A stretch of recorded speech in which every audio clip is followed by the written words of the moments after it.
Hey guys, welcome to After Hours with me, Jimmy Thistle. It's a great episode tonight or today, whenever you're listening. The new day is Friday. I seem to have dropped myself into having a Friday release date, so I'm really chuffed about that because it's difficult to know when to kind of drop the episodes, and I think starting at the beginning of the week is really good. And then I noticed that I would drop off over the weekend. No one would really listen to them. But now it's building up, and it's such a kind of juggernaut, for want of a better word. So many people are listening to it over the weekend. So dropping it on a Friday is just great for the podcast. And I think a lot of people are getting it out so they can have it over the weekend. And then if they've not, caught up with it, Monday, boom. So I'm trying it, but it seems to be working so far. So really enjoying that.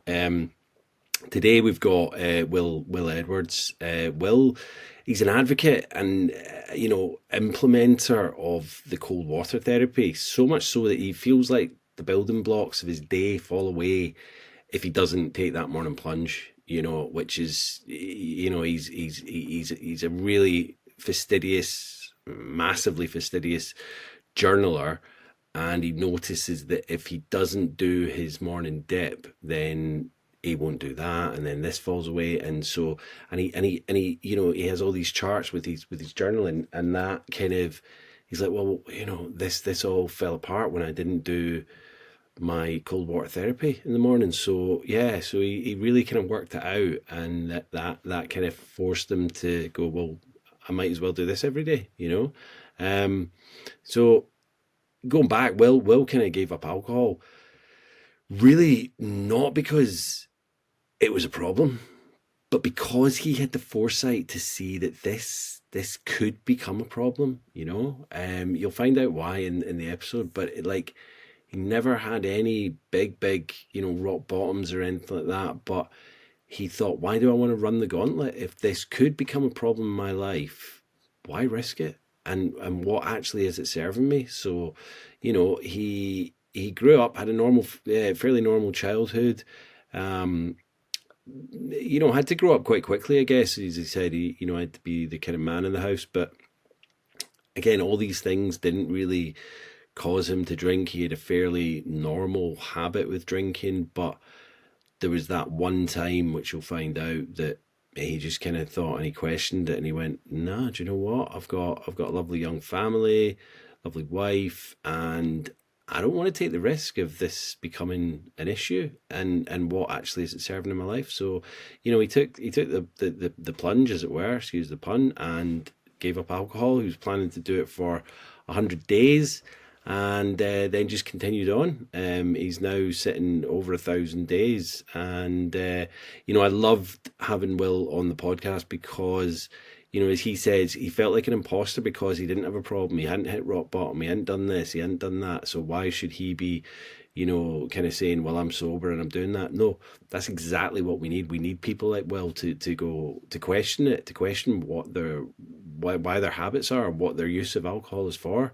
And and I just think, I was so chuffed that he decided to come on the podcast because, as I say, I want more people like Will to come on and just tell us their story, that they're sober for whatever reason, but it doesn't have to be rock bottoms and drinking vodka in the morning like me. So yeah, really good chat with Will, and can't wait for you guys to listen. So sit back, listen for the similarities, because you might find yourself like, if you're a friend of mine, or you're listening to this not because you have a problem with alcohol, but because you just want to listen to it and you enjoy the stories, but actually, have a think about your own kind of drinking habits, because we might all be similar to Will in the respect that, why do you drink? Why not just knock it on the head? Because if you're getting a bit older, it's like hangovers are getting worse, and you've got other things to do with your life. You don't need to do alcohol. You don't need to drink. So, yeah, as I say, listen for the similarities and enjoy Will's story. Thanks, guys. See you at the end.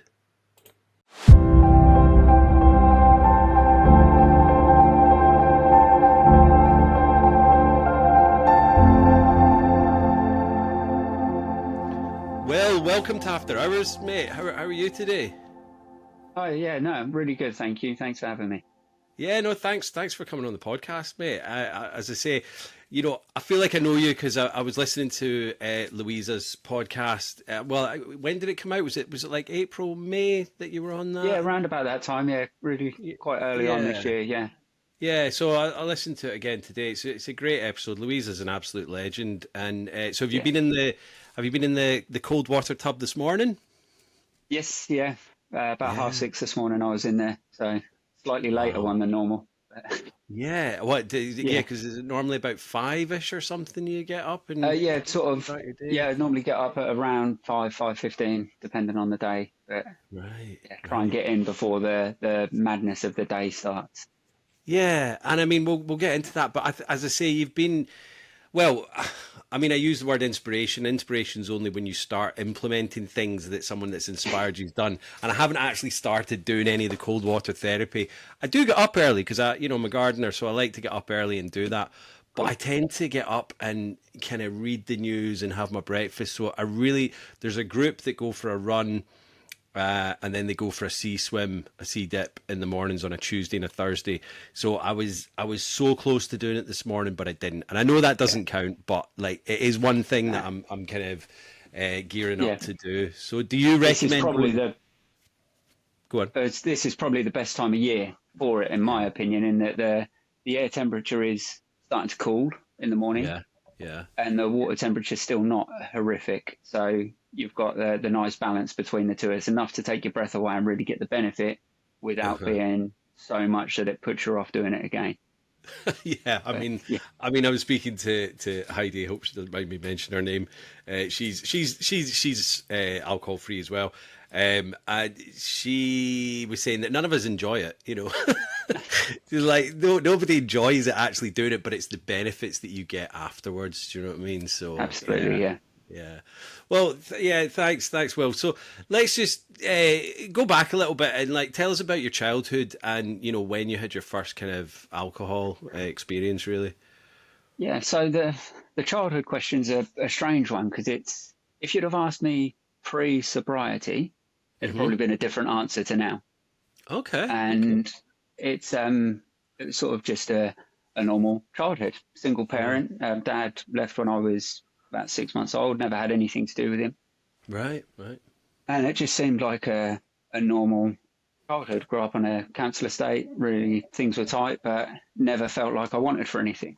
Yeah. Um, and then as I got sober, I started to look back a little bit more. So it was actually, I know we'll probably get into it a bit more later, but the reason I decided to do a year sober to start with was Mhm. because I just had one of those days. I was stressed. Kids' bedtime hadn't gone well, rubbish day and a rubbish job. And I Yeah. thought, oh, do you know what? I need a beer. And as I was reaching into the fridge, I just thought, that's probably not a good, healthy coping mechanism. Yeah. And then that just started to plant that seed. And then I Well, look back and actually, it's that word, isn't it? Need.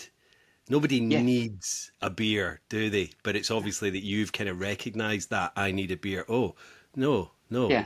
Yeah, And yeah. it's just that little glitch that pulled me up. And yeah, that started everything, to be honest. But I then looked back and I was sort of thinking about it. And actually, my first time I remember getting drunk, Hmm. probably 12, 13, 14, that area, that whole time blurred into one where we had the mate from a couple of years above at school that looked 18 that could go Yeah, in and get the 50p bottles of cider from the co-op, and yeah, we'd go and just get drunk in a field after school on a random Tuesday.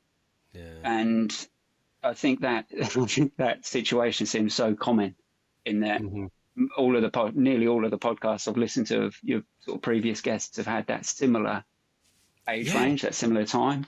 And And you're it's, so sorry. On Louise's, I think your mate had said to you were 1,000 days from being 40. So what does yeah, that put you at? 38 now? 37 and a bit? 37 now, yeah. Yeah, So yeah. it's, So even like I'm 45. So there's a bit of a generational gap, but not too much. But I think now they seem to be really clamping down. Like no one would, I don't think anyone would dream of going in for an underage person. Like we used to get some guy to No. go in, like just wait outside the shop and go, oh mate, do you want to go in for us?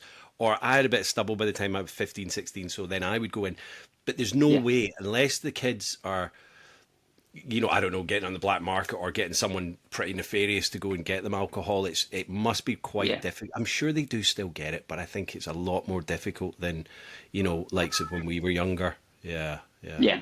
No, absolutely. I think so. And it's really interesting because I then look back at my teenage years and I was sort of forced into other situations due to relatives where I was actually forced to grow up quite a lot. I was Hmm. didn't I remember sort of having childhood, but then the teenage years I was just forced to be an adult, sort of Yeah, the age yeah. of 12, 13, looking after people, being that Hmm. supporting that my brother and sister are 12, 13 years older than me. So they'd long since moved out. So then I was the man of the house. And Hmm. then it was all of those things that went along with that. And it wasn't until sort of I read a book probably a couple of years ago now called The Truth by Neil Strauss. And Okay. he he referred to something as like small t trauma is what he called. And it's that childhood trauma that's not the physical abuse that people think of when you hear that, but actually all of those other seeds that are planted, then you start to see that actually there's a hell of a lot more to it than just that side of things. Yeah. Well, So it's like 100 or 1,000 or a million little needles jabbing you. Do you know what I mean? It's not just one big yeah, spear, which is the big tease. It's like all these little needles like jabbing at you, and it has the same yeah, effect eventually. yeah. And it wasn't until I sort of going into sobriety and learning more about it and more from the addiction side of things, even though Mhm. as we've said, that didn't sort of sit with me, but I know people that it did. And I listened to an audiobook by Dr. Gabor Mate Mhm. called Mhm. In the Realm of Hungry Ghosts. And there was this real Yeah. correlation between childhood abuse and addiction further down the line and choices of addiction and what sort of trauma that led to. It was really interesting. And that sort of made me do that sort of shadow work, they'd call it, and Mhm. really delving into it. So it was, yeah, wouldn't have been at probably where I am or who I am now without it, but it's still, Yeah. yeah, And interesting. what I'd like to talk about is because so I know we spoke a little bit before, and obviously from listening to you and Louise's episode, you and that day Yeah, when you just thought, I need this beer, hang on a minute. It's like you've yeah, done, like I don't know if you've heard of SMART recovery, so it's self management and recovery training. It's okay, groups and meetings, and they do one to ones, but it's mostly a group kind of, for want of a better comparison, it's like an AA meeting, but it's not because it's not right, as militant. But they have all these different tools in the self management and recovery training, and one of them is play the tape forward. Now, I'm not saying that they made that up, but it's a great tool. So it's like when you think you're going to have a relapse or a drink, and it's like consciously before you do that, think where's that beer or bottle or vodka going to take you? Do you know what I mean? Where are you yeah, going to be tomorrow? Possibly hungover, and then in my case, I would drink on the hangover, and then do you know what I mean? By Wednesday, I'd be yeah, right back to where I was. But it sounds like you've almost already played that tape forward, like even further down the line. You were talking about, yeah. where that It would lead you. was, Yeah. yeah, it was sort of because I know a good friend of mine, he set up a cold water group and Hmm. he's very open about his sobriety and his recovery. A guy called, he's on Instagram as Dare to Dip, Sam Oh Phillips. yeah, yeah, yeah, yeah. I know. Yeah. Um, and from sort of just talking to him and some of the people he's with about their sobriety, I was very much aware of addiction. But then in that instance of thinking, right, this isn't a good coping mechanism, you Hmm. can then almost, it was like a tunnel of playing it forwards of like, well, actually, you can see how this could then lead to that and how Yeah. actually ultimately I then felt that it was how arrogant of me to think I could be the person that wouldn't happen to. Like Yeah. it's almost irresponsible to keep trying. Yeah. And this is someone that I'd maybe go out drinking a couple of times a year Yeah. and I'd never know, one wouldn't be enough and I wouldn't know where that cut-off point was. It'd end up ruining at least a week afterwards.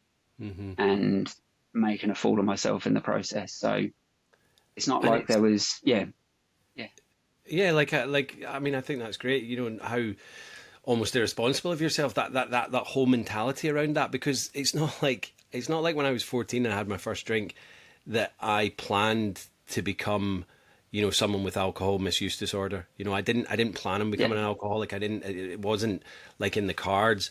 And it doesn't discriminate. You know, it can happen to anyone, and even someone that is maybe drinking Friday, Saturday night in a leisurely pace, but if they're reaching for that bottle when they've had a bad day at work or a good day, they're a couple of traumatic experiences, in my opinion, away yeah, from using that more and more and more as a coping mechanism, and that's the slippery slope. Because at the end of the day, let's be absolutely. honest, it's not.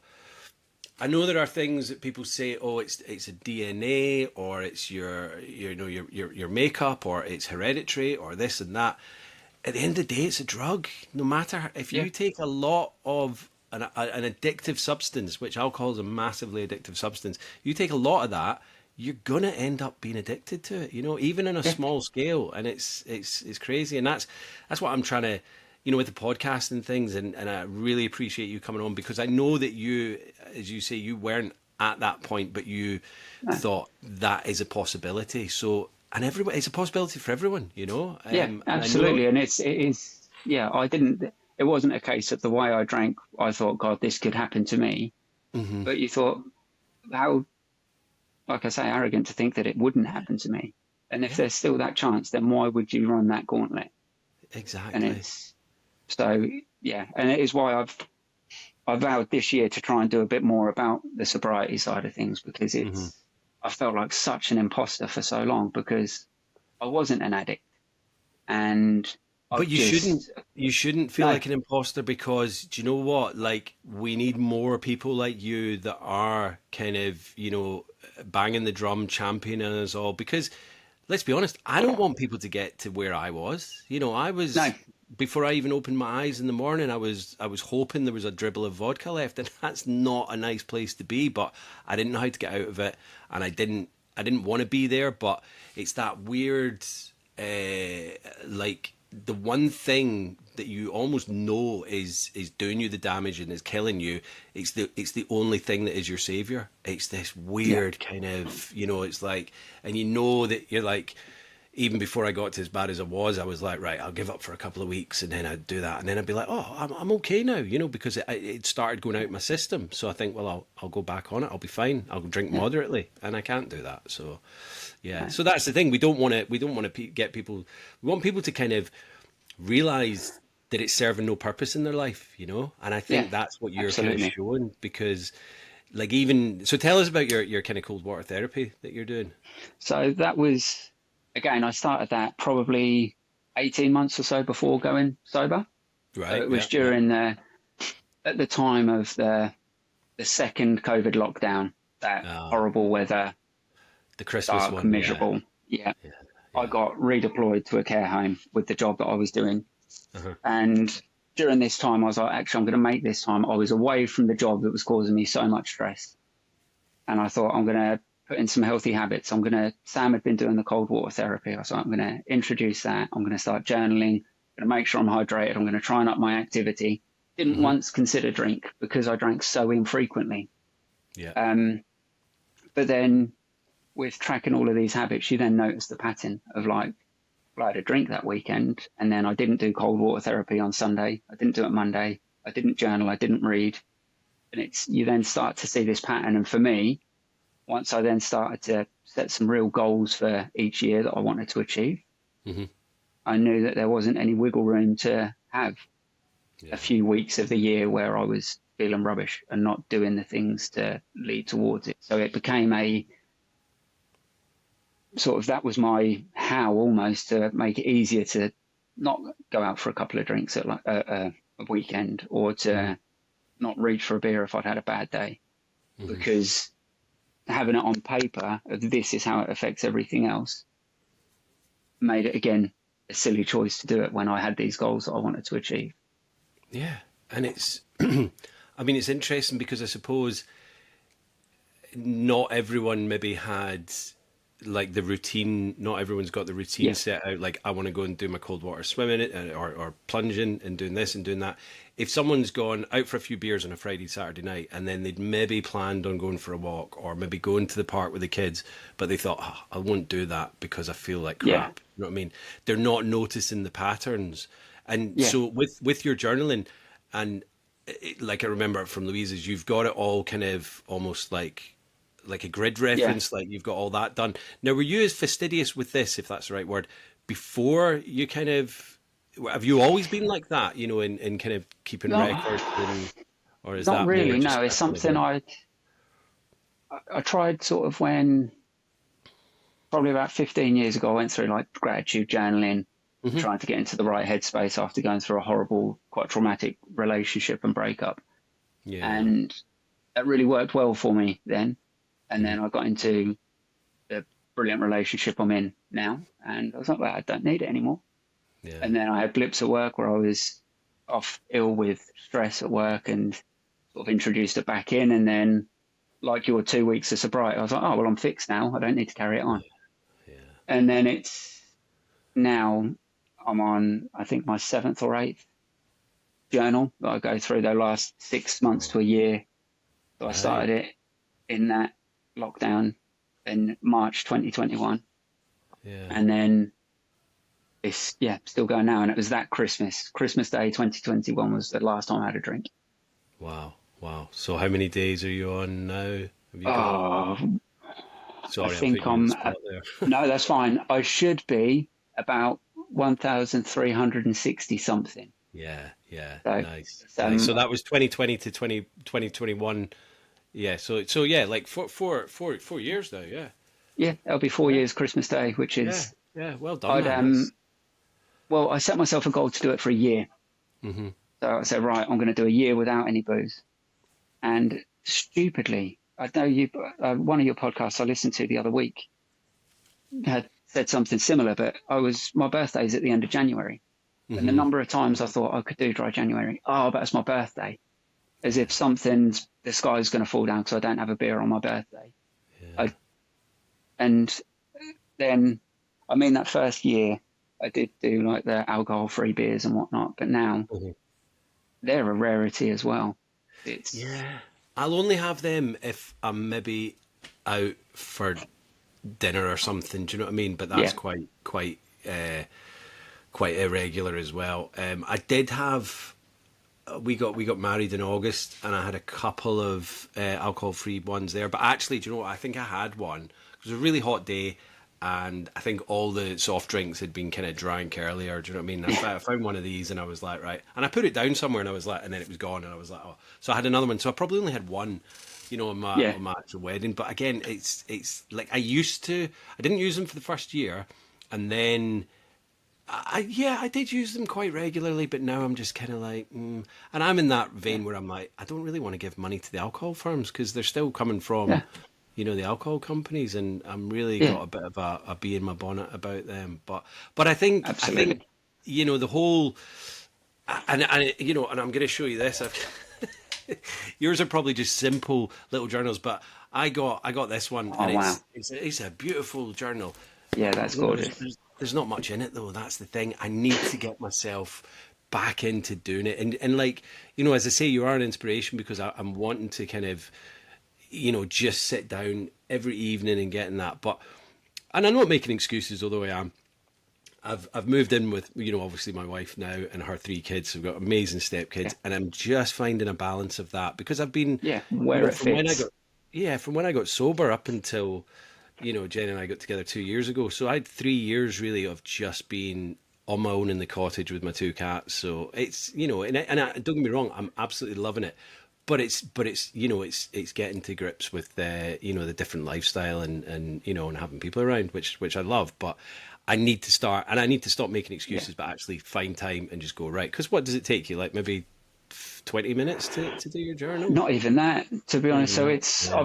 I've tried it loads of different ways in different formats over the years, but it's now simply I'll check off like the amount of what exercise I've done, what steps I've done, how much I've like hydrated, if I've done hmm cold plunge, cold shower, nothing at all. All of that is just like a tick box or a colouring in a square. Yeah, yeah. And then on the day, it is three gratitudes, um, Hmm. a yeah, three Sorry. gratitudes. No, that's all right. And then a list of goals, things I want to do tomorrow, things I want to achieve tomorrow, and then a three-word check-in. Right, and that Okay. sometimes takes the most time. It's just thinking of what three words are true for how I'm feeling on Yeah, that day. yeah. Sometimes I'll elaborate a bit more if there's a bit more that I need to get out, Hmm. but Hmm. for the most part, it is simple as that. And then Yeah. maybe once a month I'll do a check-in and like a progress report to see how I'm getting on with the goals and what I need to increase or keep Yeah. where I'm going. But No, I yeah, love it, and because I'm trying to write a book at the moment, my memoirs of my previous kind of life and alcohol and that, more as a kind of self help type thing as well. yeah, But I wished I'd kind of been doing. I've done a bit of journaling over the past 5 years of being sober, but I wished I'd done more because I'm trying to think back and I'm like and the brain's a bit hazy and things like that. So that would have been really kind of helpful. And I will get it done eventually, but obviously that's yeah, something that I'm like really want to kind of focus on as well. So yeah. what would you say your kind of your drinking habits were like when you were still a drinker? I'd say sporadic is probably the best word Yeah, in yeah. that I wouldn't always have booze in the house, Right. Okay. and it's yeah very rare. It'd be sometimes like, oh, maybe should we get a bottle of wine with dinner? Or and my wife's not a big drinker anyhow. Hmm. Um, and then if I went out, that was really the problem in that Yeah. I just didn't know my limits, didn't know where enough was enough. And there's been times, even as I've got older and potentially more sensible and mature and become a parent, it was still Hmm. maybe not being as reckless or as stupid, but still not remembering getting home. Yeah, Or, so like blackout, isn't it? Yeah. yeah. And it's sort of, there's times where I remember I just always used to walk home from nights out through quite a rough area through the Hmm. park. There's times I remember leaving the club and then waking up on a bench 4 hours later. And Yeah. it's not actually, it's terrifying when you step back. You laugh and joke about it with your friends at the time. But Yeah. yeah, so it was a few times a year getting Yeah. wrecked and then regretting it for days afterwards. And that's the thing. And It's it's, like even as guys like I fell asleep in parks as well in all sorts of places, and sometimes you go back to an after party, you didn't know the people, and you'd end up waking up on a sofa or something, and there's loads of people yeah, around you, and you're like, where the hell am I? But it's like thinking back how lucky we are. Like you're saying, you walk through like a rough estate. It just takes the yeah, wrong look at one person, and not only that, we're guys. But what about women that are going out on a Friday, Saturday night, or and getting absolutely trolleyed and putting themselves in the yeah, most vulnerable situations? Not putting themselves there, but they are putting themselves in a vulnerable position because they're not fully aware of their surroundings and what they're doing and who they're yeah, talking to. And it's all for what? Just a couple hours of fun, even if it is a couple hours of fun. It's yeah. And that's how much fun is it if you can't remember it? Is the, exactly, uh, yeah, and it's, yeah, but it's, yeah, I look back, I've never been able to moderate at all. Like, it's not, no. yeah, I don't remember any night that is either, it was either one extreme or another where it's like, it's just not working. I'm not getting drunk tonight, or Yeah, yeah. being completely wrecked. It was never that balance of like, yeah, it was the right amount. No, I think it's I as if think it was a competition. I need it all. looking back over the years, and I think there was maybe two nights where I can remember I just had the right amount of alcohol, and I kept it on an even keel. So I must have had big gaps in between drinks or something. I don't know why, Yeah, and I had a great night, But yeah, that would never be the case because I don't know about you, but I was never one for being sick. Not on the night or the next day. Like yeah, I'd feel rough, but I was never.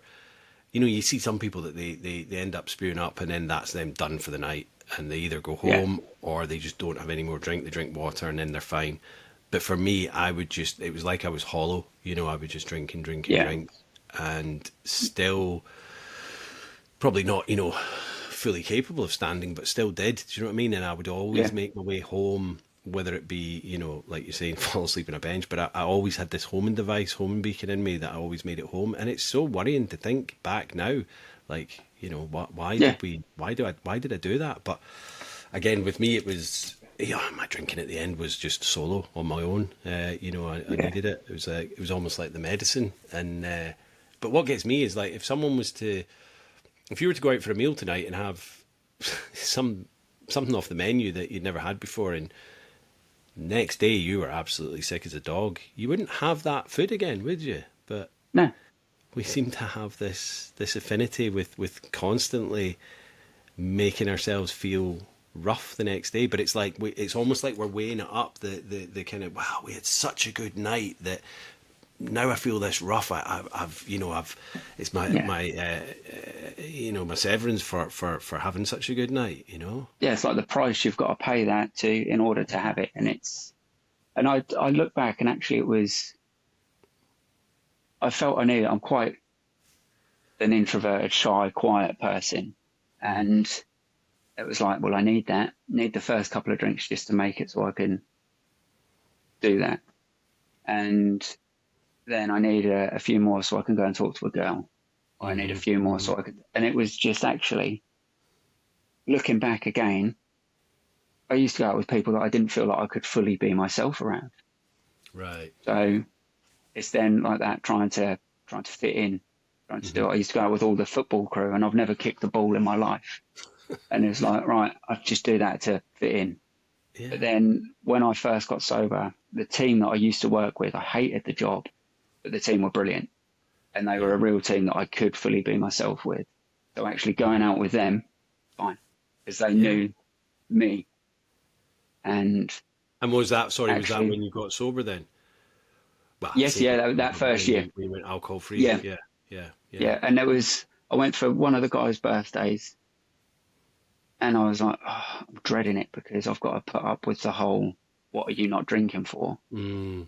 And I had a couple of like little one-liners ready, like if some of the guys were like, oh, why are you not drinking? It's because I don't want to end up with tips like you've got, mate, or something, or even just the old faithful, I'm driving, or I've got to do Yeah, this tomorrow.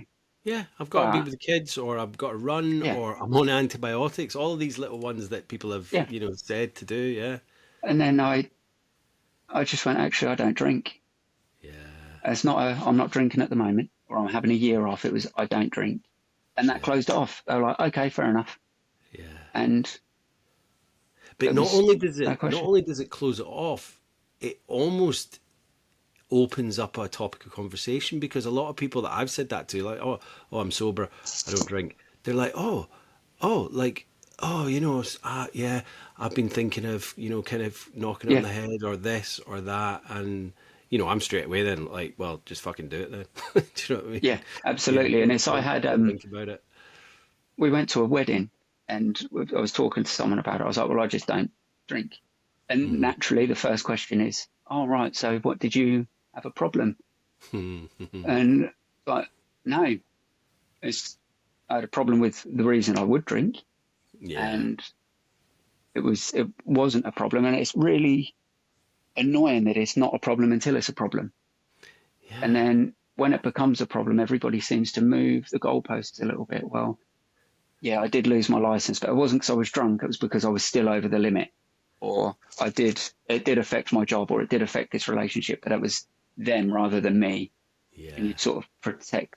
So It's it's like weird. that. Society's weird that it wants to protect alcohol. It Yeah, wants to make everything else be at fault, and that's the last chance saloon. Like yeah, it's alcohol at the least. Um, at the very extreme cases, that's alcohol's problem. Because even from what I've spoken to different people, and myself included, the doctors don't even want to say, why don't you give up alcohol for 3 months? They don't want to say yeah, that, because they think that that's going to fall on deaf ears, or it's not going to be a popular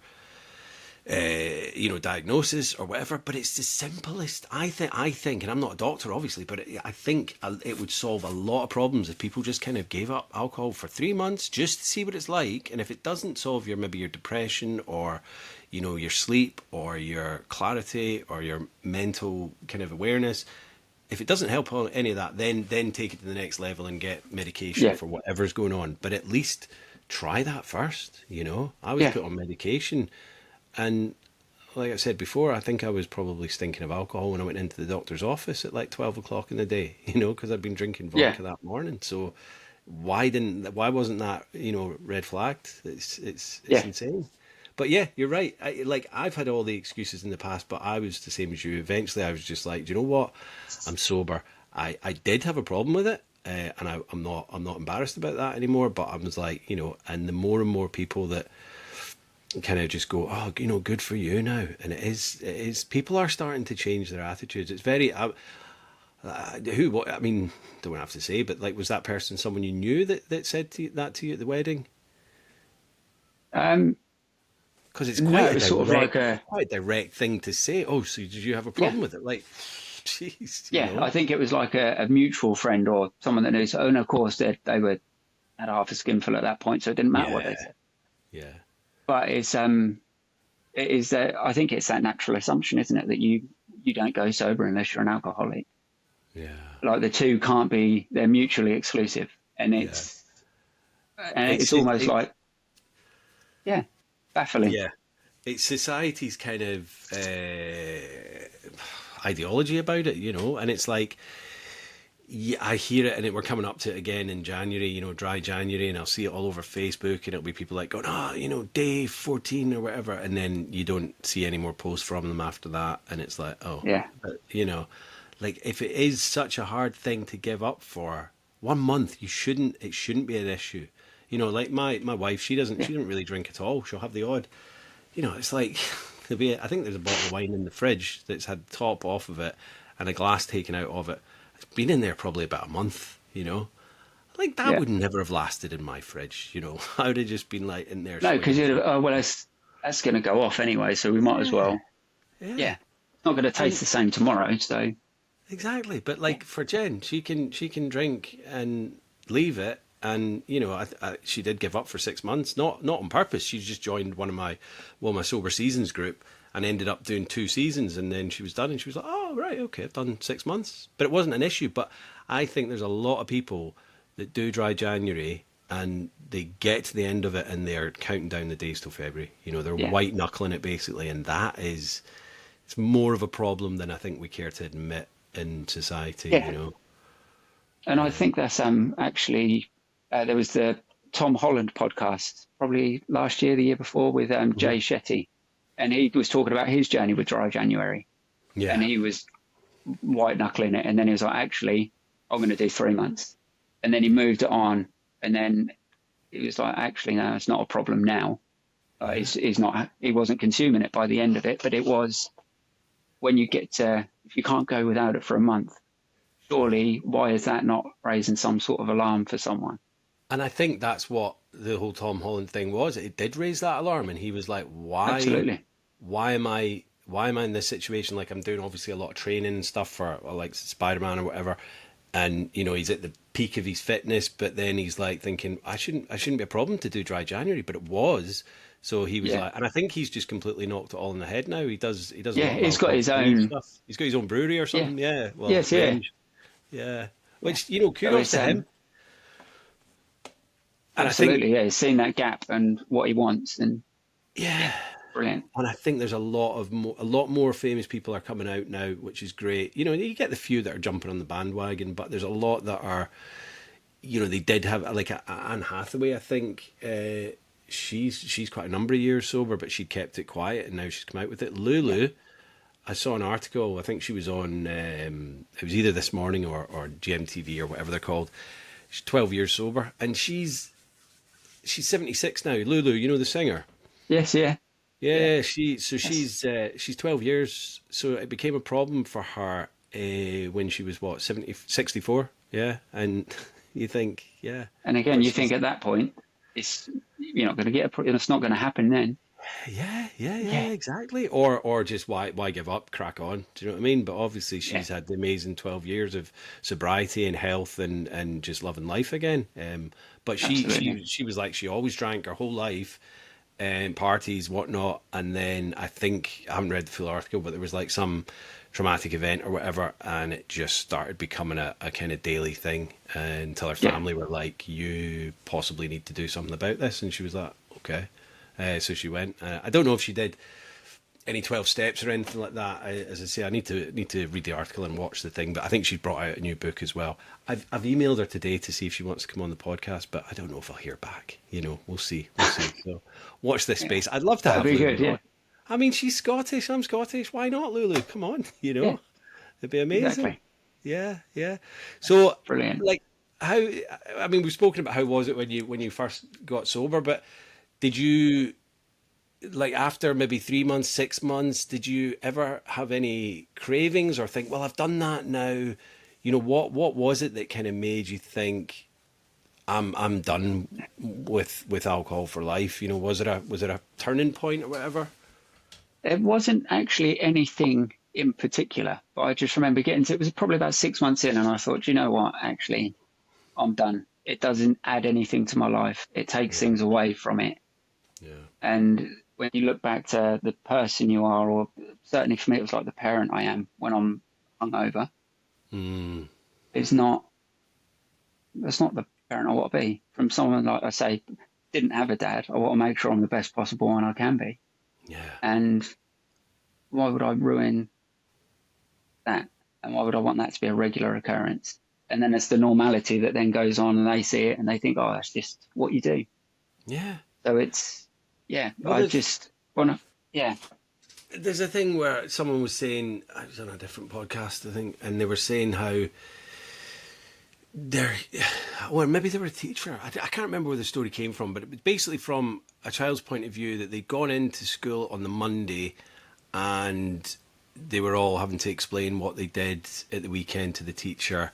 And one of the kids was like, well, we were supposed to be going to some play park or whatever, but we just stayed in and played on the iPad or whatever. Do you know what I mean? And it was yeah, like it was the middle of like spring, beautiful sunny day, sunny weekend, and these kids had just stayed in on the iPad. And I think the person or yeah. the teacher, whatever, was like, that sounds like maybe the parent was ill or whatever. But you can imagine that, and you can see it a lot where the parents are hungover and they're like, just get the iPad. We can't be bothered going out. The only Yeah, time they probably go out that day is go to McDonald's or something. Do you know what I mean? And yeah.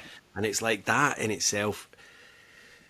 It's not direct child abuse, but those children, they've It's only got almost abandonment, isn't it? It's yeah, like, they've only got yeah, 2 days out of the week that they need you and they spend time with you, unless they're at clubs or yeah, whatever, and that is the time that you need to be giving them your utmost attention and yeah, kind of love and adherence, because otherwise, just sticking them in front of the iPad is yeah, as you say, it's yeah, abandonment.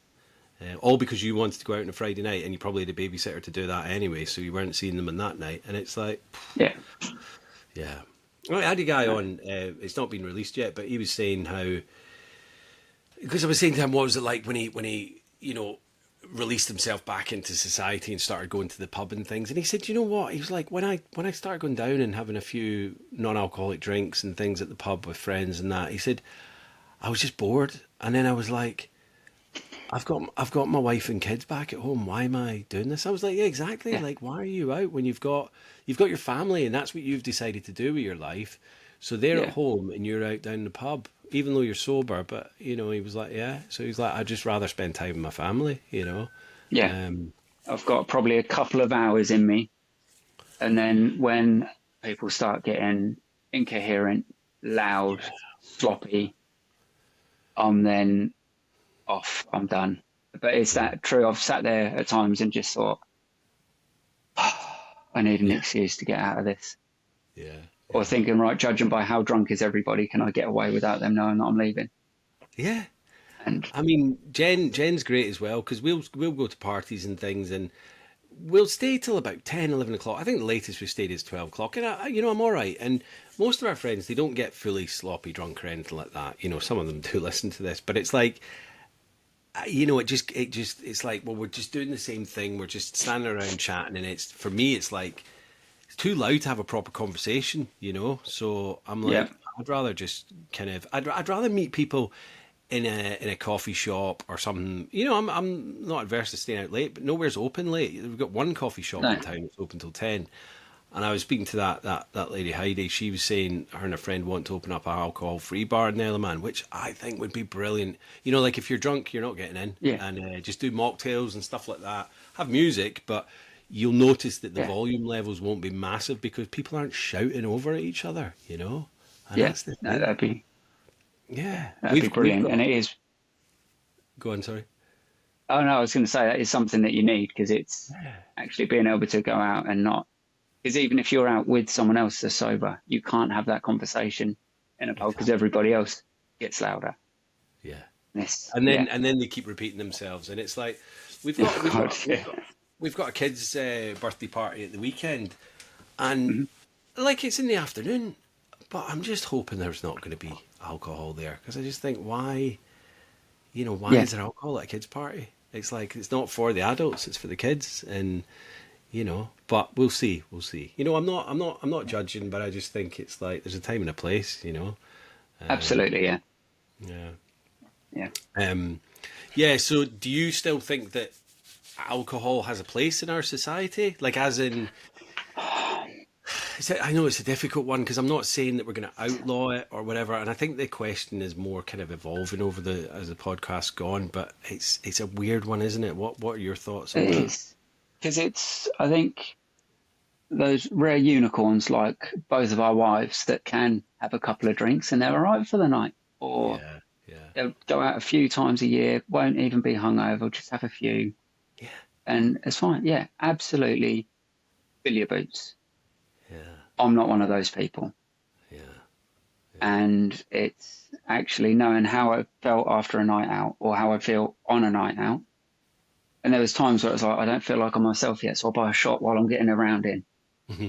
Or, and it's actually like, well, it's not a game. It's not a competition who can drink the most or get the most drunk. But I don't, I don't know. There's not an event. There's not a situation. There's not anything that I've had that would have been made better if I was drunk yeah, since I've yeah, been sober. And there isn't. And because of that, I don't think, for me, no. yeah, And I think anyone that really, like you say, 3, 6 months gives it a real try, yeah, they'll start to see. I'd challenge anyone to get to the end of 6 months where they've not been white knuckling it and hoping and counting down to month 6 to comfortably get to the end of that point and then want to reintroduce it. yeah. I don't. I don't think that would happen. Exactly, because it's like, well, what are you going back to?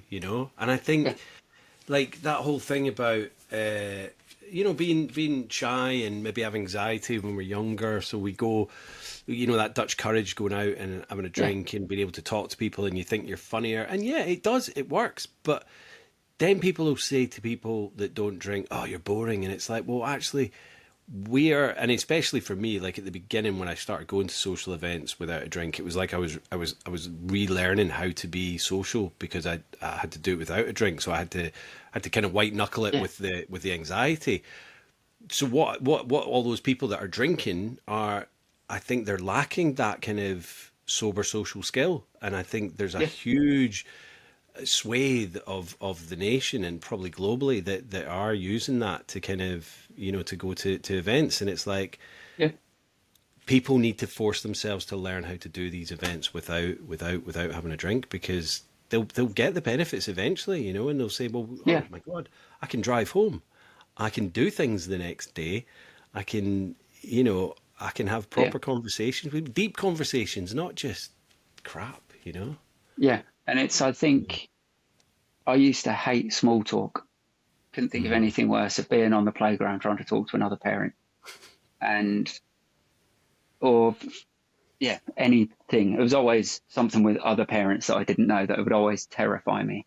Yeah, But as the years have gone on, actually, I will have a conversation and quite an important, meaningful conversation. Maybe not hugely deep, but hmm, I'm better at having small talk now. because Yeah. I have to. I Yeah. don't just drink through it and skip those steps. And it's, yeah, so it is I adding know. that part into life as well. Well, it's. Do you know what? And I mean, this is so like when I was drinking and I'd go in the shop, my head would be down, and I'd go up to the counter with my bottle or whatever, and then get out of there as quickly as possible. I didn't want to see anyone or be recognised with anyone. And then I guess like through life we kind of I'm not speaking for everyone, but like me in the past, when I would like maybe see someone in the supermarket and just see them over the other side in the aisle, and you'd be like, "Oh my god, right, I'll go this Yeah, way," because you don't want to have to stop in the aisle and go, "Oh my god," conversations. But you know what? Like today in Tesco's, other supermarkets are available, not sponsored by them. But I was in there. We've only literally got Tesco's on the island. They just have a monopoly on the island. But I was in there and I saw Heidi out the corner of my eye, but I had to go over to another counter because I was getting whatever, and then I actually went and sought her out in the aisle. I was like, well, I want to speak yeah, to her because like we've not seen each other for a while, and I wanted to catch up, rather than just going, oh right, okay, I'll go down this aisle, and then and yeah, that's kind of we know that as human nature. I'm not saying everyone's like that, but that's tend to be, oh, I don't want to get caught in a conversation. I don't. I'm like, why not? It's going to take up like 2 minutes yeah, of your time. But I think there is a lot of anxiety in life, and I think yeah, a lot of people mask it with alcohol, and it's a crazy kind of situation to be in. Again, I'm kind of yeah, blanket covering everyone, but we kind of know that these things are the way that society is, and it's quite yeah, sad. But I love the fact that you saw the way that it could have gone, and kind of chose to kind of cut the snake's head off before it got any worse. So yeah. yeah. And what is it you do now? Well, what's your job? So I work within the NHS with people that have had heart events. So I work as an exercise instructor for a cardiac team. Cool. Um, Yeah. Because you used to be in fitness. You used to be like fitness trainer, was it? Yeah. yeah, so I was personal trainer, gym Perfect. management, all sorts for years. Um, Hmm. got work related stress. Then my Hmm. oldest daughter was born, and I realised that life's too short, and I'd just rather do anything and be happy. So I Yeah. left the industry completely, and I was a roofer. So I went back to a job that I'd done when in my late teens. So I was a roofer for the best part of the year Hmm. until this.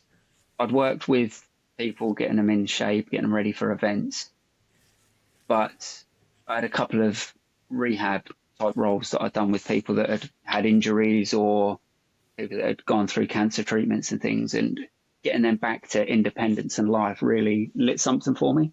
Hmm. Hmm. So I then, after a year in roofing, I went and worked with a physiotherapy team doing rehab work for people. Hmm. And that job over the space of 7 years really changed, and I wasn't happy in that role at all.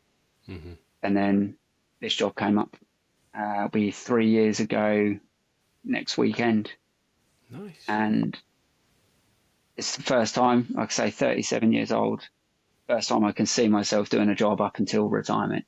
Yeah. Yeah. And Yeah. I love it because I like my kids being able to see that you can actually like your job.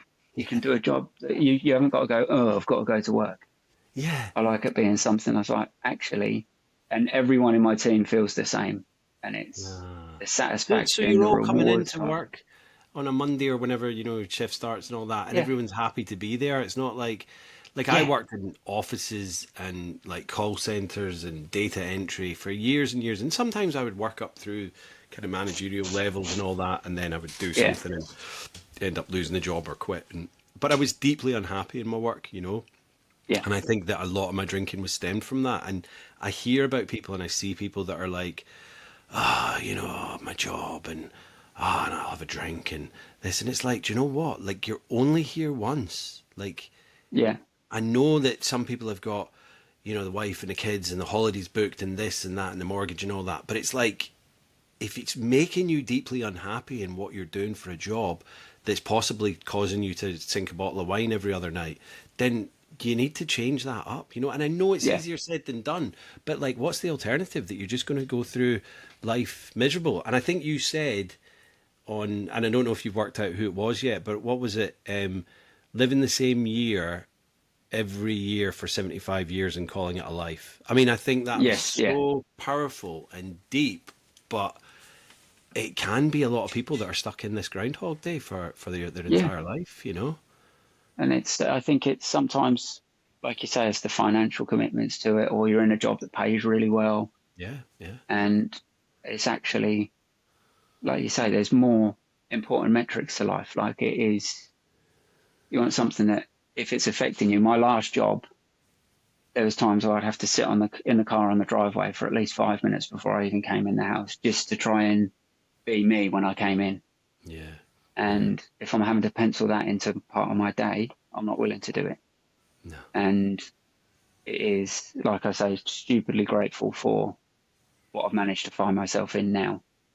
Yeah. And it Yeah, and is, but also you're giving back. Do you know what I mean? You're doing something that's changing people's lives every day. Now, I'm a gardener. I'm not saying what I'm doing is anything like what you're doing, but I'm not just pushing numbers across a screen that's then no, gonna make someone at the top of that chain much richer. Do you know what I mean? And I know no, every job's not like that, but that tends to be what a lot of businesses are about.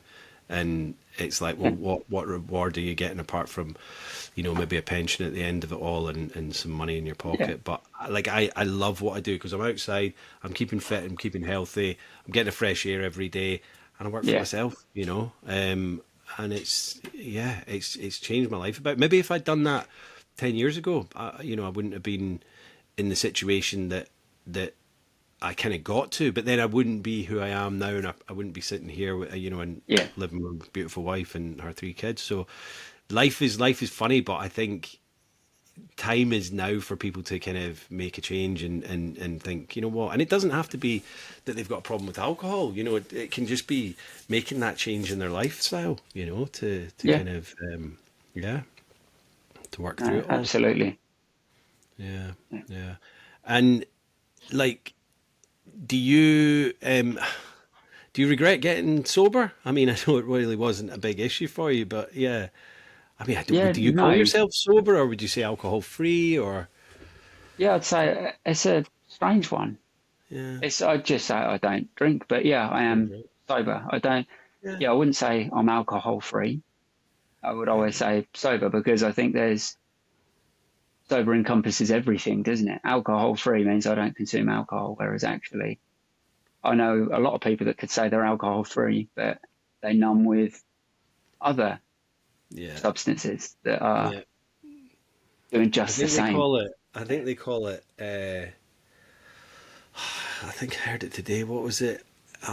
Californian sober Oh or yeah, something like that. California sober. Yeah, Yeah. So Californian sober is like you're not really doing any like maybe cocaine, heroin or alcohol, but you're still doing like THC and things like that because it's yeah, legal out there. So yeah. yeah. So and that as well was one of those things. I know people that use cannabis a lot, and I remember standing and talking to this guy, and it's like, any really good news, I'm going to get high. Really bad news, I'm going to get high. And it's like just shutting off from feeling those emotions and processing it. And then it erupts 2 years down the line. And then it's actually, I think I've seen it before, people going through the 12 steps say about feeling the feelings. And it is what it Yeah. is. Same as talking to that person in the supermarket, is that connection. It is, Yeah. yeah, I don't regret any of it. And yeah, Good man. I, I We think had a anybody guy. should try it. Yeah, I mean, and I think that's the thing. You know what? Like, if I do think everyone should try at least going for 3 months just to see the changes, and then it's like, you know Yeah, what? If you don't like it and it hasn't made any changes in your life, then crack back on.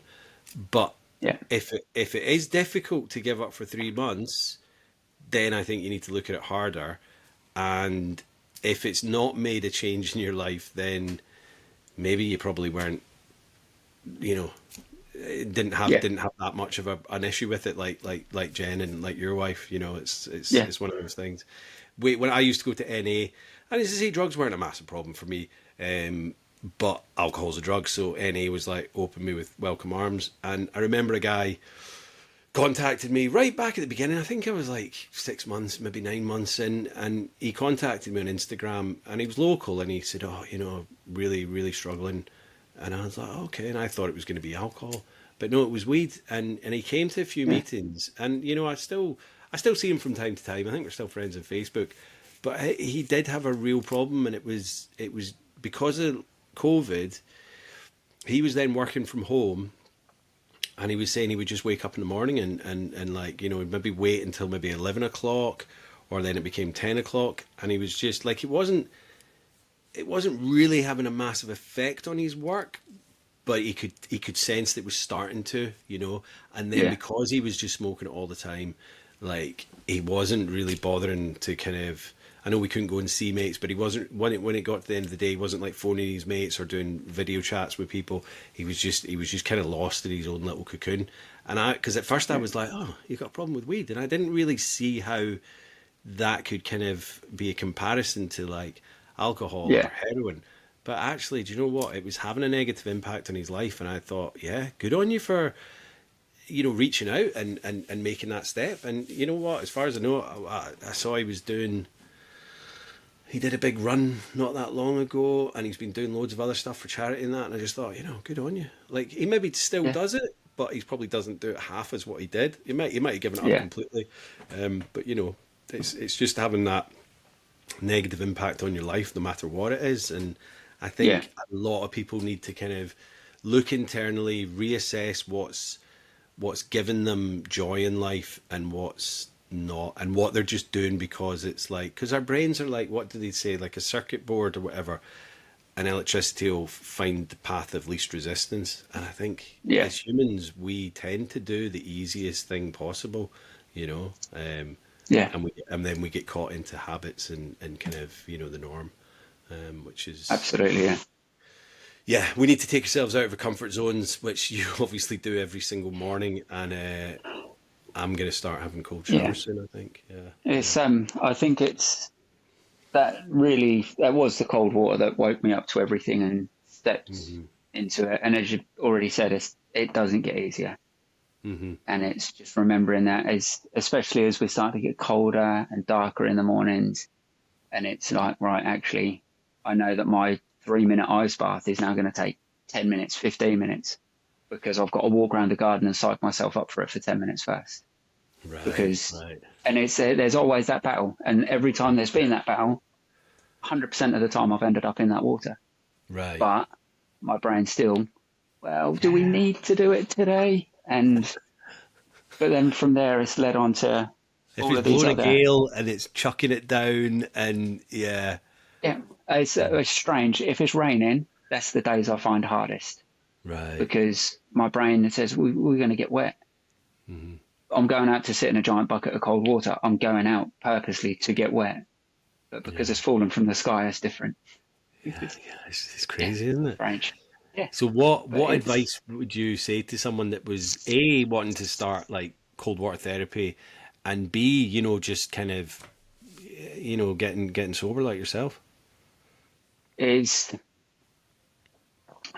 simply be just to do it. Do it, yeah. It's yeah. I think with the cold water, a couple of tips. First time I tried it was I had hair down to my shoulders, Hmm. and I'd done a shower. Uh-huh. And I'd had a normal shower. I stepped back, turned the hot tap off, cold tap all the way on, pumped myself up and walked in like this. But then the water hit the top of my head, my hair wrapped around my face, the cold shock, that gasping, that panic, my hair there. I didn't try it again for 2 months after that. I managed about 4 seconds and that ruined it. But then going in backwards, reversing in, getting used to it, and even starting with a little bit of warm and getting it so it's cold enough to take your breath away, Yeah, yeah, and yeah, then easing into it. Start with 20 seconds and yeah, build up. And it's, for me, it was breathing rather than counting. I'd deep inhale for about 3 seconds, hold for two, exhale for five. If I do that twice, yeah. I Hmm. know that I've got close to 30 seconds. And then I just built up from it from there. Right. I live a 5 minute drive from the sea. Uh-huh. And there is a group, they're called the Dare to Dip group, that meet every weekday morning, 6:30, seven Every thirty on a morning, yeah. weekend or a bank holiday. Yeah. Yeah, yeah. And it started off with this, with Sam, Dare to Dip. Mm-hmm. He set himself a goal to do it every day for 10 minutes for a year. Mm-hmm. And it was just him on day one. There was a few on day two, and it ended up being sometimes into three figures. There's been Wow. hundreds of people there. Just because of his And Instagram, isn't it? Yeah, and I think yeah, was it COVID when he started doing that? it was COVID, yeah. And then it's Yeah, sort of as it yeah. developed, and it's now, even without him going, there's still groups. There's a group chat that is, I've Wow. admittedly had to mute the notifications on because I cannot keep up. Yeah, yeah, yeah, yeah, Um, yeah. but there's like Yeah, birthday cakes always made, there's cups of tea, there's some real great things. yeah, But for me, being there for 6:30, 10 minutes in the water is 20 to 7, then getting dry, then talking to people. I'm not hmm getting home until after 7 o'clock. And then the reason I do it is for that calmness, that reset, that de-stress. yeah, It has the reverse effect because by the time I get home, breakfast's got to be on the table, lunchboxes have got to be made. So actually, having the pod in the garden, I'm done by the time I'd even be in the water. yeah, yeah, yeah. That makes And sense. Yeah, it's because so it's the way I'm thinking of doing it here is like it'd even be better if it was even earlier because then I was thinking I'm going to go do that and then I'm just going to head off to work. Do you know what I mean? I'll have a shower yeah, later, but then I'm, yeah, be going to work like absolutely freezing my cojones off. So yeah. yeah, And it is that hot drink immediately after is the best thing. yeah. Like getting And it in to keep that body temperature up. is there any dangers from kind of taking the first plunge, or should I go in gently, or like You what's? want to sort of really go in from a more from a like a blood pressure point of view and that sort of stress response.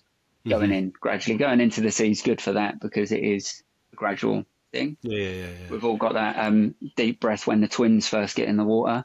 Is yeah, that horrible bit? yeah, And I think from what I understand, the difference between men and ladies is just the twins hit at different stages. yeah. Well, Ours are a little bit lower. it's funny. I mean, we've like it's been a beautiful summer, and we're obviously on an Yeah, island, so we're constantly in the water over the summer. But don't get me wrong, that North Sea is still North Sea. The Irish Sea is still absolutely freezing, even on the most yeah, beautiful day. So yeah, it's still that kind of when you go in yeah. during the day, it's crazy. And that's why I think this time of year is good because even though, say, the water temperature's 18, 19 degrees, maybe a bit more in the summer, Hmm hmm where the air temperature's in the 20s and it's a really hot, dry day, it hmm feels like such a big contrast. Whereas now, if the water's 16, 17 degrees, but the air temperature's 15, it hmm doesn't feel as much of a contrast.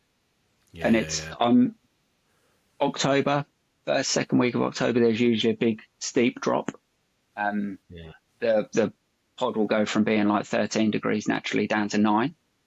Uh-huh. And that caught me out the first year because I thought it was going to be like a really half a degree down here and there. And then out of nowhere, it's a It just plummet. dropped.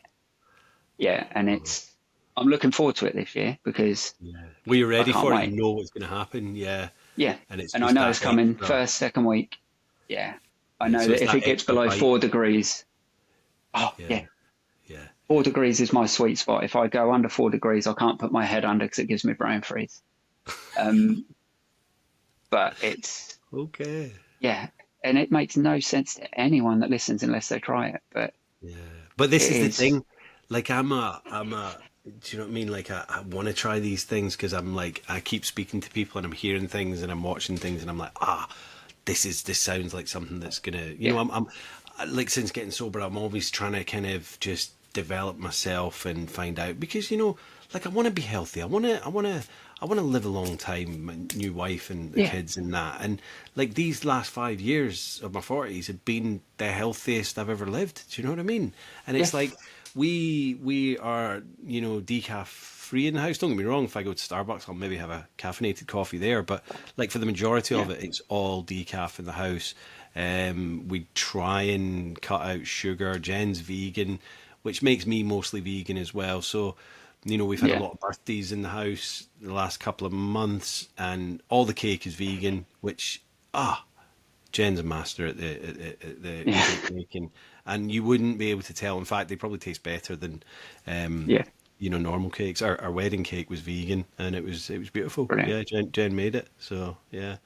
So what Excellent. advice would you give to someone maybe that didn't have, like the night and day, like my problem with alcohol, that they Yeah, didn't have to give it up, but they're thinking, you know what, why am I doing this? What advice would you yeah. give to them?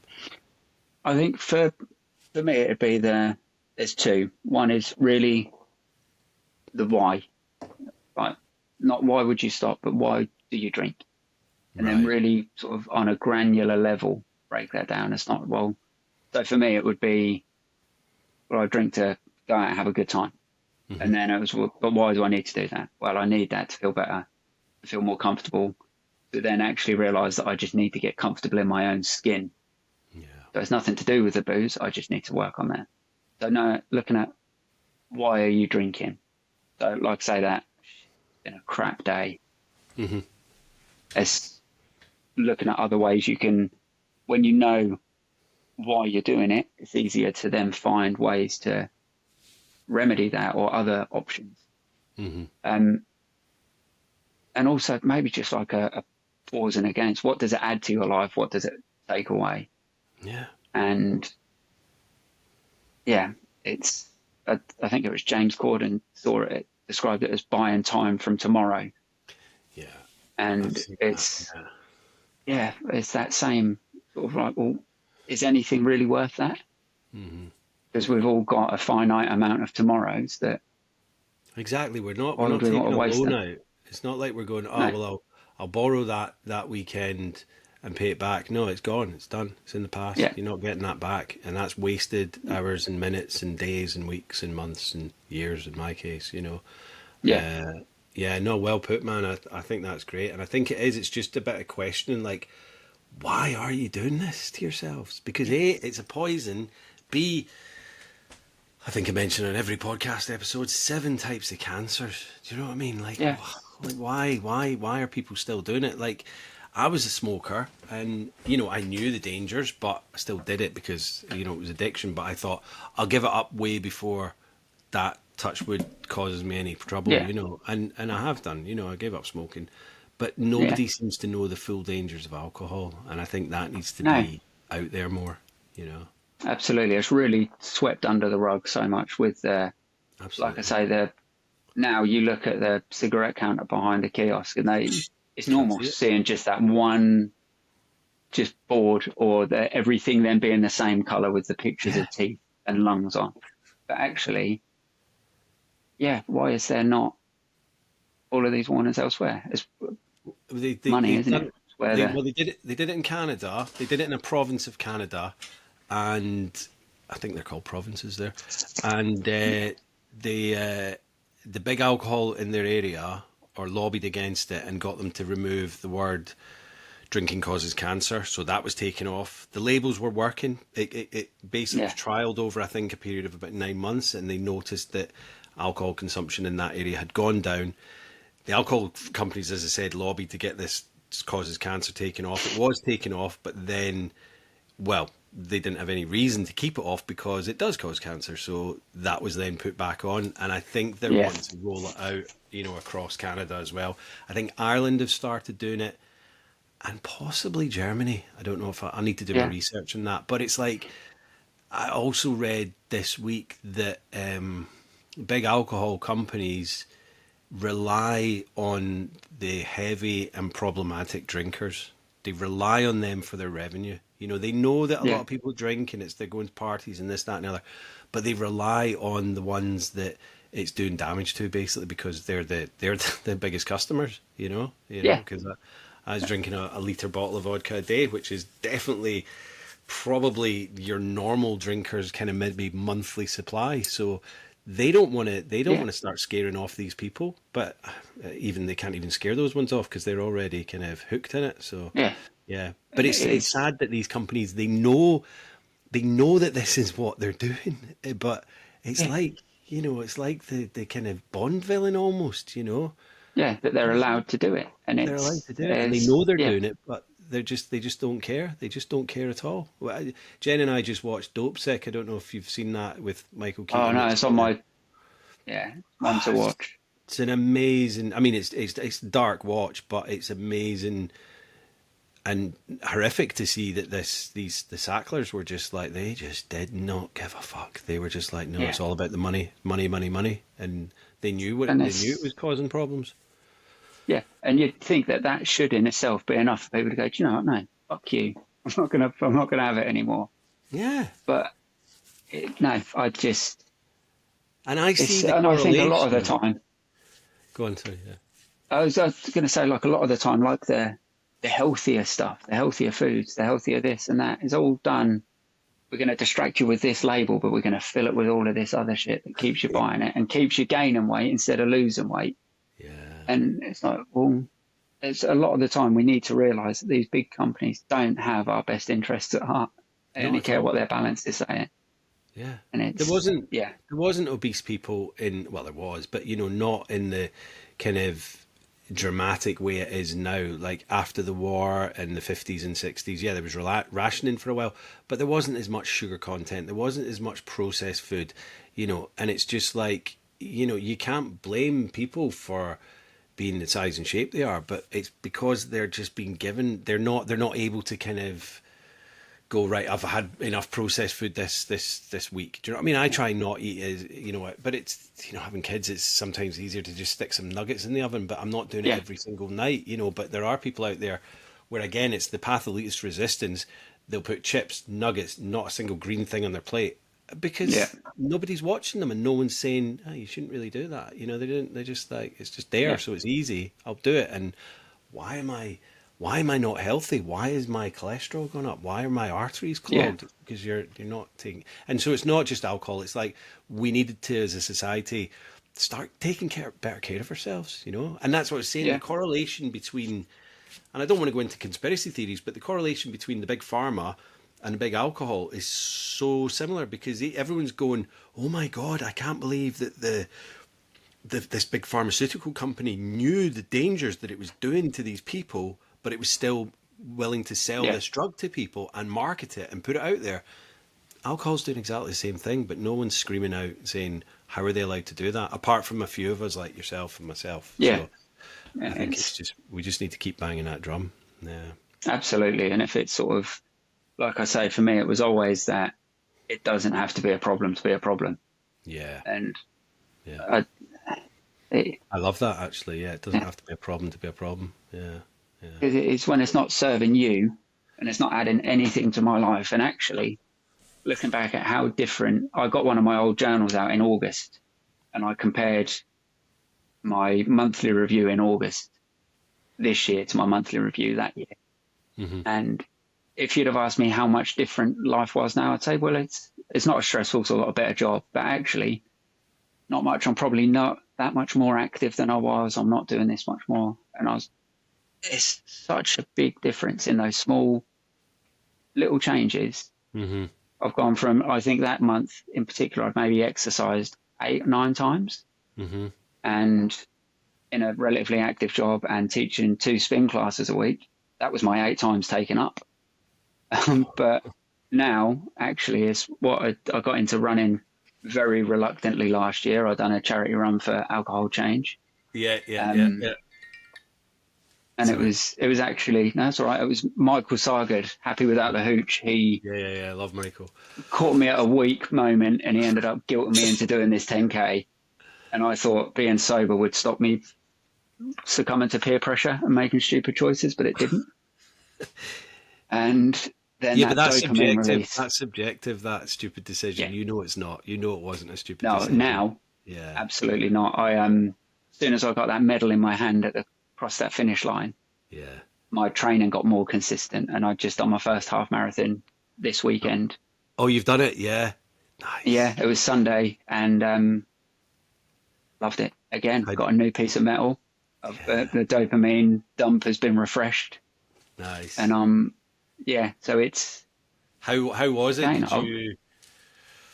I so last year I half-assed my training. I done Hmm. like the odd 5K, built up, tried a 10K, psychologically, I hit my first 10K in training, and that little voice went, "Oh, you can do it. You don't need to try anymore."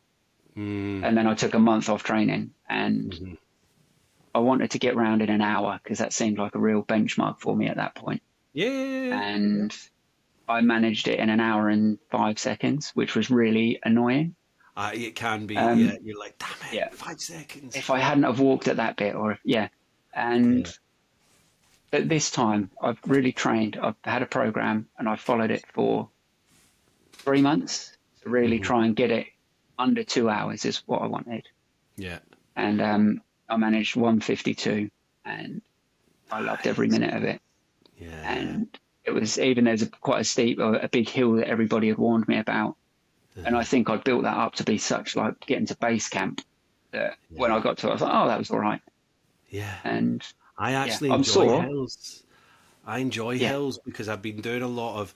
So I did a half marathon in, I think it was a week or 10 days after the wedding, and it was a whole week. It was called No Rest for the Wicked. So it started with a half marathon, and then it was like a 10K, a 5K, then there was a hill run, and it was all these different things going Wow. on that, and it was like every night that week, like a week after Wow. the wedding or whatever.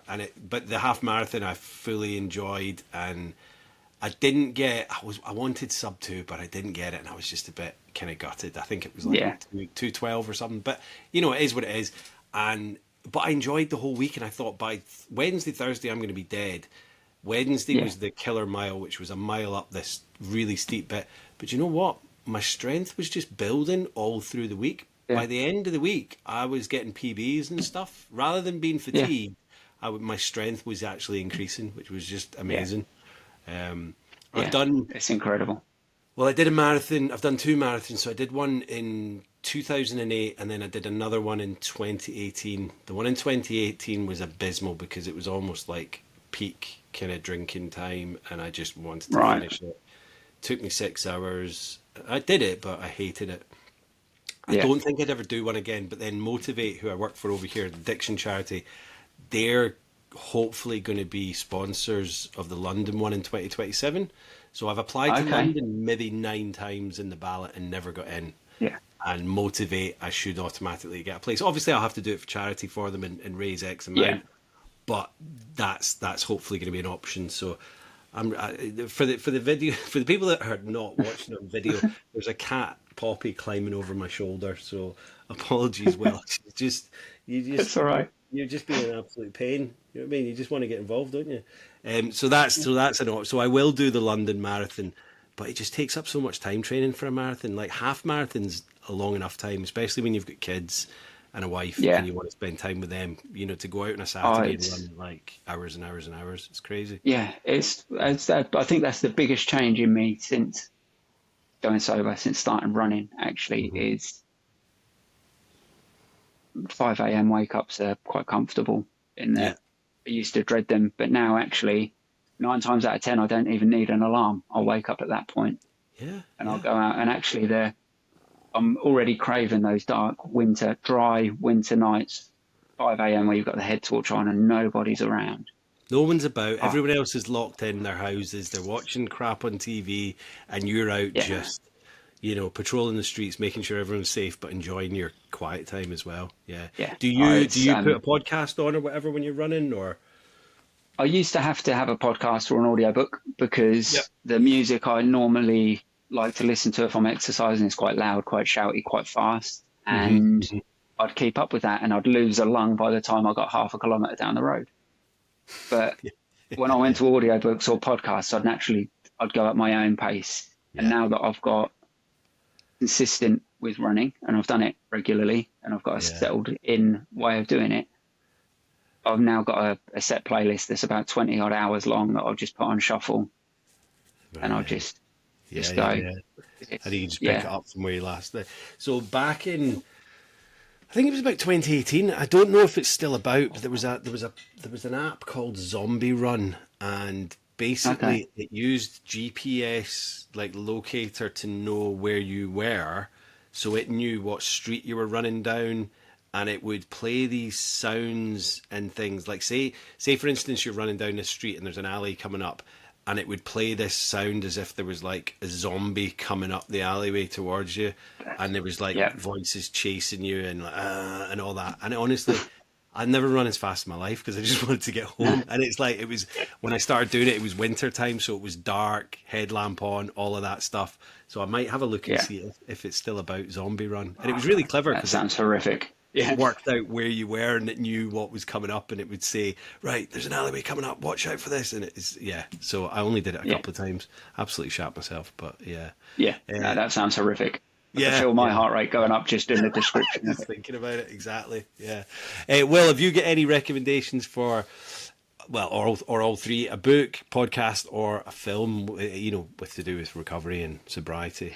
Um, I think for me, in terms of books, it Mm. was really that, like I say, that in the realm of Hungry Ghosts was a Oh yeah. real eye opener when it came to just how he works with addictions and how it impacts everybody, as well as Hmm. one I mentioned on the other podcast, Dopamine Nation, Hmm. Hmm. is a really interesting one as well. Just looking at how those dopamine and reward cycles work, Okay. um, and that's sort of What was the initial one you said at the beginning? So there was Gabor Mate, and then the first one you mentioned at the beginning of the podcast. What was it? oh no, Was it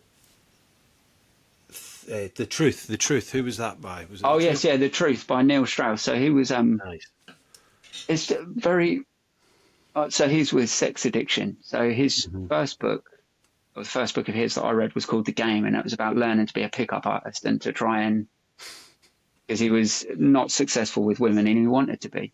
Uh-huh. And then he ended up developing sex addiction and couldn't, despite being in a very long term relationship, couldn't be faithful.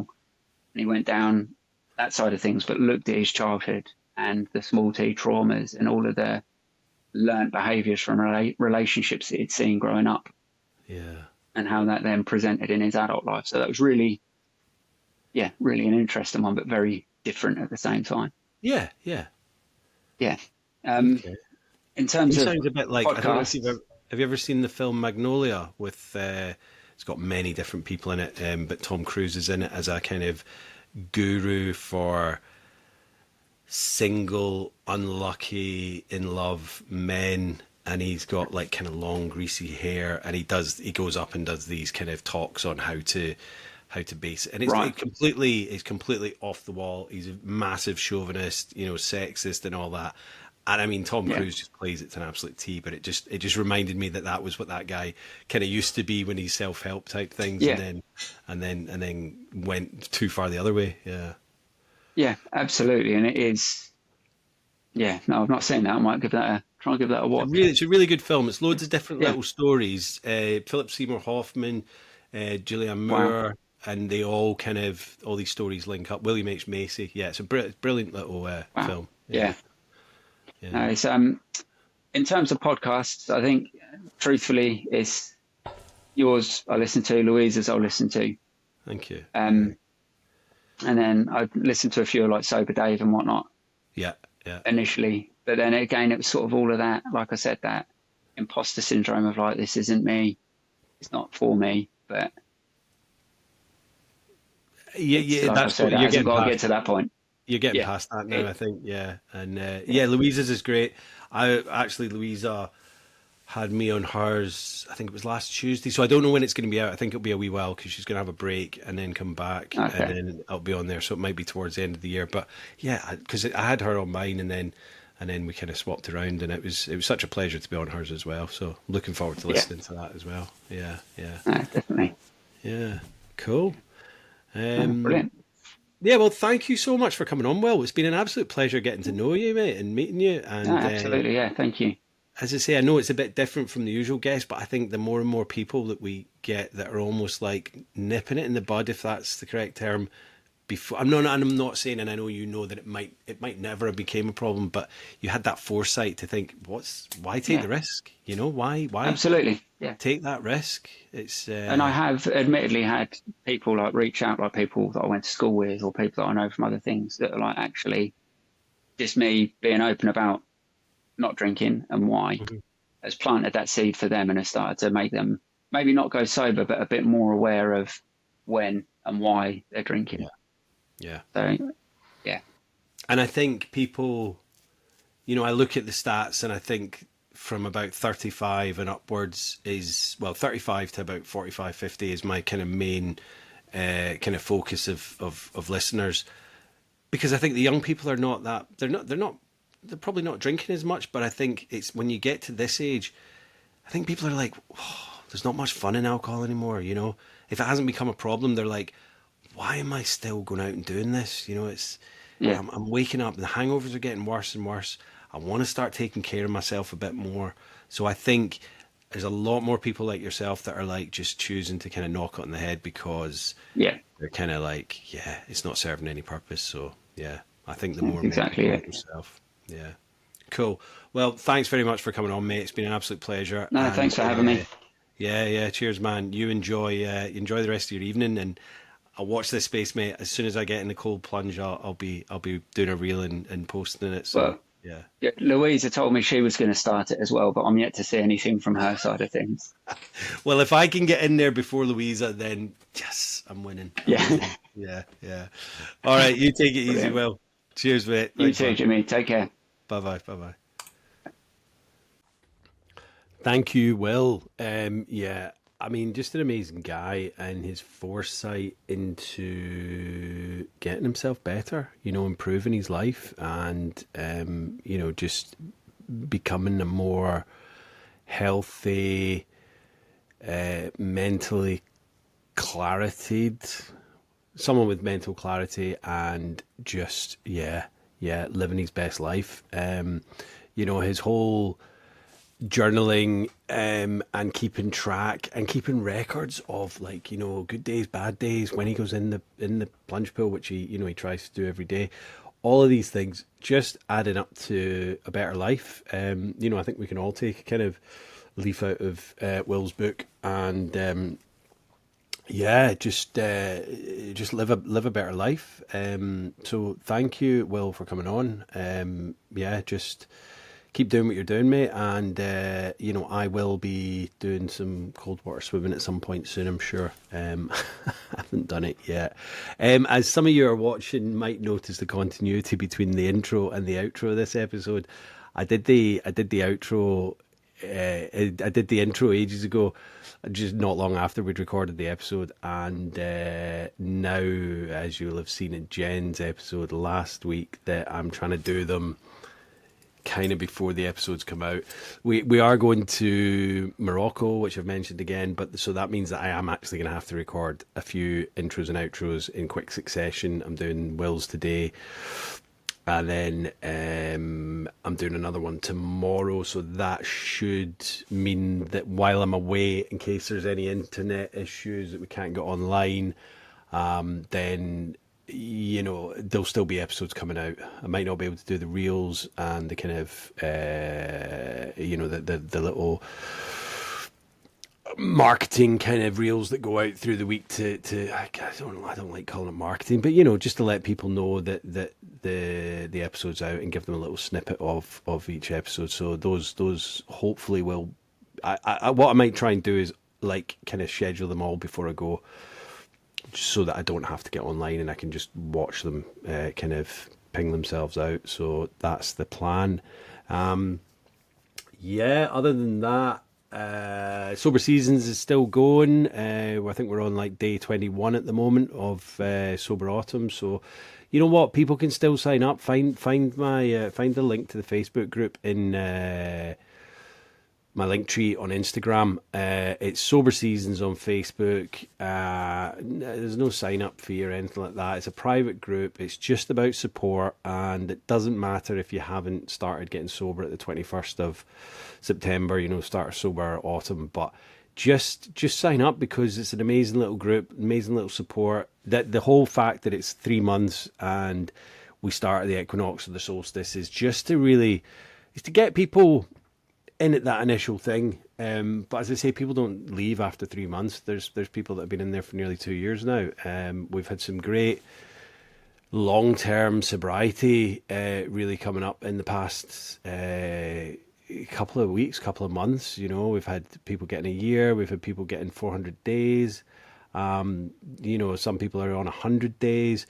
So they like that person that's on 100 days signed up on just for the start of Sober Autumn, but they were already deep into sobriety. So it doesn't matter where you're at in sobriety. Just get involved, and it will make all the difference. I know it will, because we are a great little group of support. So yeah. As I say, I'm put all of Will's details in the show notes. You can find him on Instagram at Will Edwards Wellness. I've put the books that he mentioned on there as well, and a link to Louisa's podcast, which I should be on in about a month or two, I think. Yeah. So yeah, as I say, I've done a few podcasts recently where I've been the guest, and I will send links out to those when they come out as well. But yeah, just hit the subscribe button, follow me on Spotify, Apple, YouTube, Audible, Amazon, and then all the others. There's loads, but those are the main ones. Excuse me. As I say, video. If you're watching a video, you'd have enjoyed seeing Poppy. She's a great little cat who just loves to get involved. She's climbing on my back. Hopefully it didn't put Will off. But if you're just listening on audio, you're missing out on all these things. So if you want to watch on video, watch it on Spotify and on YouTube, or either or. So yeah. Until next week, guys. Right now, I will be in sunny Morocco. So yeah, this is coming out for before I went there. So this is coming out on while I'm there. Sorry. So yeah, I'll be enjoying myself, I'm sure, and I will see you guys next week, and that will be the day that I think I come back, when Kim's episode drops. I'm thinking, yeah, so that'll be Kim's episode, and then we've got another 2 or 3, I think, and then that should be us up to 50. So I think 50 now finishes in the middle of November. I'd worked it out wrongly. I thought it was going to be beginning of December, be the middle of November. Now I may just leave it at 50 because I like the kind of the pattern of that. 25 episodes first season, 25 the second season, and then I'm just going to work my ass off recording for season 3. But don't forget that special coming out on New Year's Day. So yeah, till next week, guys. Stay safe, stay sober, and stay supportive. Love you all. Peace.